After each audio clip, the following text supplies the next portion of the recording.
کات اسکیل. وقتی تراک با تریلر میاد، چرخهای تریلر اینجا جا میشه.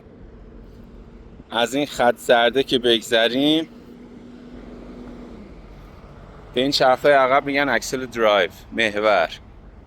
این محور درایو اینجا قرار میگیره و جداگانه محاسبه میشه و این جلو هم محور فرمون.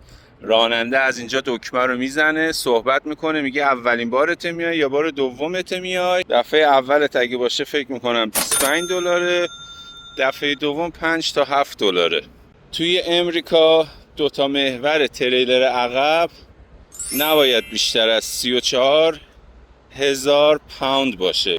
اون دوتا محور جلویی هم که بهش میگن محور اکسل درایو، اونا هم نباید بیشتر از 34,000 پوند باشه. و جلوترین محور که محور استریم ویل بهش میگن یا فرمون، اون نباید بیشتر از 12,000 تا باشه. و در مجموع وزن کل تراک و تریلر نباید بیشتر از 80,000 LB باشه. Hey, how are you doing? Got it here. You wanna go to the truck? Hey, how are you doing? It's so sweet. Come here, buddy. I'm going to carry you. It's Traveling? too hot. Yeah, is it? Bye. Come by. Yeah. Take care of it. Friendly, I'm friendly.